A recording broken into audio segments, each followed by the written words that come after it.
हमने बार बार कहा, और जब शुरुआत से मैं ये कह रहा हूं कि रेल रोको नहीं है, मोदी रोको है। बयान तो सामने आ गए, चढ़ूनी का बयान देख लीजिए, यहां पर चाहे डल्लेवाल का जो है बयान देख लीजिए। यही है ना मसला, यही बार बार कहा जा रहा है, एमएसपी तो बहाना है, मोदी निशाना है।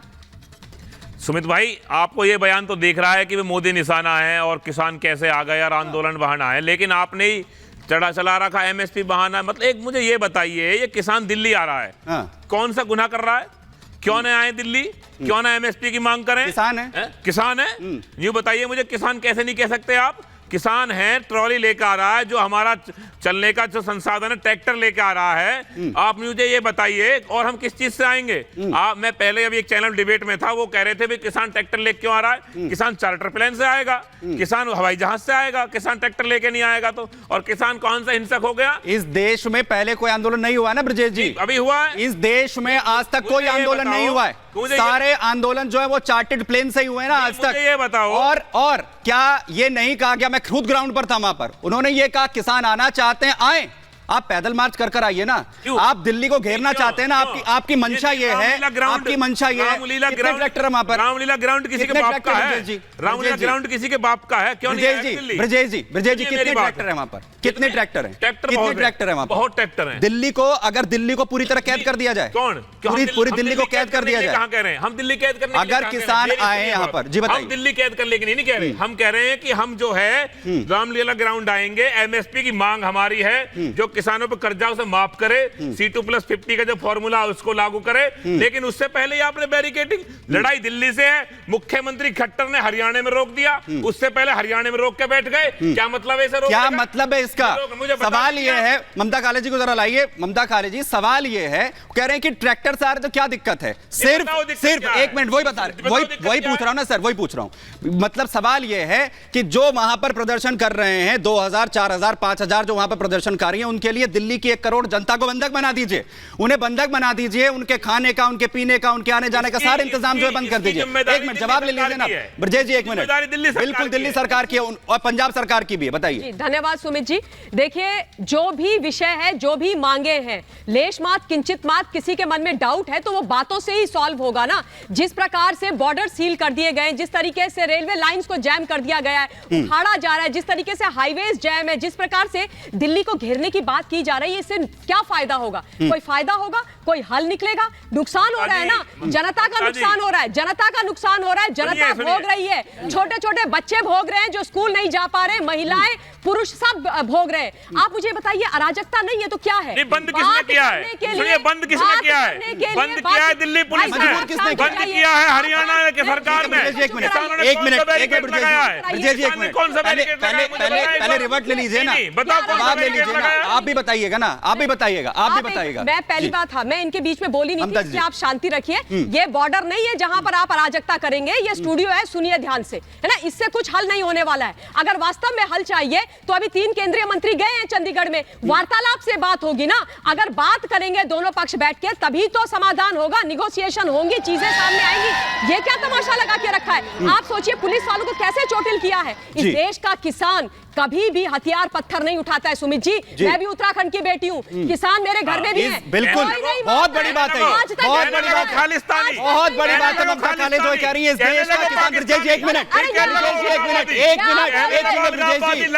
देश का किसान जब पूरी दुनिया में, ब्रजेश जी जरा सुन लीजिए, वो है जिसने एक वक्त की रोटी छोड़कर इस देश को आर्थिक तौर पर, अन्न के तौर पर जो है आत्मनिर्भर बनाया। ब्रजेश जी रुक जाइए, हम नहीं कह रहे हैं, हमने ये नहीं कहा कि आप किसान नहीं, आप किसान नहीं, आप जिम्मेदारी संभालें। और इसीलिए भारत के स्टूडेंट, 1 मिनट, मैं बाहर जा रहा हूं, मैं पुष्पेंद्र जी के पास जा रहा हूं, मैं पुष्पेंद्र जी के पास जा रहा हूं, वापस आऊंगा। पुष्पेंद्र जी बताओ, रॉकेट छोड़े जा रहे हैं। 1 मिनट ब्रजेश जी, 1 मिनट। पुष्पेंद्र जी मैं आपके पास आने जाऊंगा, मैं आपके पास पुष्पेंद्र जी के पास जा रहा हूं स्टूडियो से बाहर। पुष्पेंद्र जी जरा बताइए, जो मसला है वो हल कैसे होगा?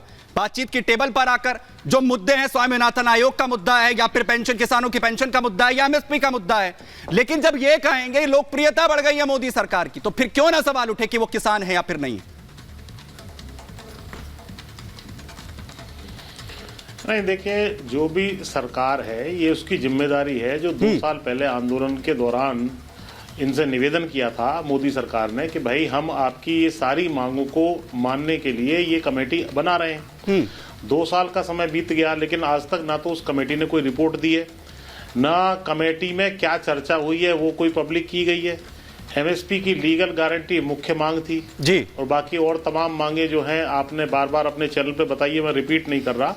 लेकिन इन मांगों पे जब किसानों ने ये देखा कि कानून पास होना है और कानून पास संसद में होगा, ठीक है, संसद का अंतिम सत्र भी जब समाप्त हो गया और इस सरकार का कार्यकाल भी समाप्त होने जा रहा है, ठीक है, अब तो चुनाव है, तो अब और कब तक हम इंतजार करें? हमने बहुत पेशेंटली इंतजार किया है और इनको इन सब मांगों को मान लेना चाहिए।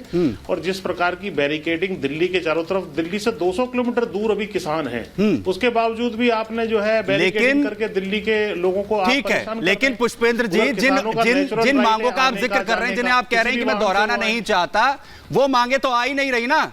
मांगे तो बैलेट पेपर की आ गई, मांग तो जो है ये आ गई कि मोदी सरकार का ग्राफ जो है वो नीचे गिराना है, मांग तो ये आ गई है कि आखिर कैसे मोदी को हराना है, सवाल तो ये आ गया। ये तो ये मांग जो पहले एमएसपी की थी, स्वामीनाथन आयोग की थी, किसानों को पेंशन देने की थी, जो किसान इसमें हताहत हुए उनके पीड़ित परिवारों को देने की थी, उसका तो जिक्र ही नहीं है ना। अब सवाल तो ये है। हमारा जी जरा बताइए। नहीं, पूरा जिक्र है उसका, वार्ता भी आपकी आ रहा हूं सर, प्रदीप जी आ रहा हूं आपके पास। मैं आपकी डिबेट बहुत देर से सुन रहा हूं। हाँ, आज आप अभी देख रहा हूं मैं, किसी किसान नेता ने कह दिया कि मोदी जी के ग्राफ को गिरा रहे हैं। मैं ये पूछना चाहता हूं, जब अन्नदाता को खालिस्तानी पाकिस्तानी कहते हैं, जब हमारे देश के किसान का अन्नदाता का अपमान नहीं होता, ये इतना बड़ा इशू हो गया। जब ये अपने सूट बूट के दोस्तों को 14 लाख करोड़ रुपए माफ कर सकते हैं उनका, तो किसान को एमएसपी नहीं दे सकते? ये एमएसपी किसान को नहीं दे सकते?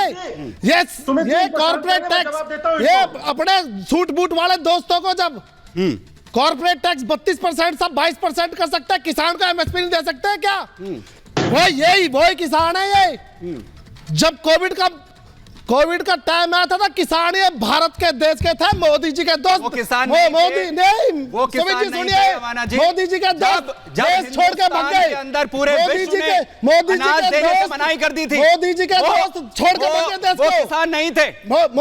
जय जवान जय किसान का नाता इस देश के सबसे ज्यादा लोकप्रिय प्रधानमंत्रियों में से एक रहे लाल बहादुर शास्त्री ने किसानों के दम पर आत्मनिर्भर जो है बनाया। वो किसान जो है वो यहाँ पर नहीं थे, वो किसान जो है यहाँ पर नहीं थे। और मजबूर, हम नहीं कह रहे खालिस्तानी, हम नहीं कह रहे खालिस्तानी। क्या उनकी कठपुतली प्रदीप जी बुलाइए, ब्रजेश जी आपके पास आना। प्रदीप जी, एक मिनट, मैं आपको पूरा मौका दूंगा। आपको बहुत जवाब देना है वाना जी, बहुत जवाब देने हैं। अखिलेश यादव ने बहुत कुछ कहा है, बहुत जवाब देने हैं आपको, बहुत जवाब देने हैं आपको, बहुत जवाब कटवा दिए थे। अमाना जी बहुत जवाब देने हैं आपको। अखिलेश यादव ने किस तरीके से कहा उसका जवाब मैं आपसे लूंगा। प्रदीप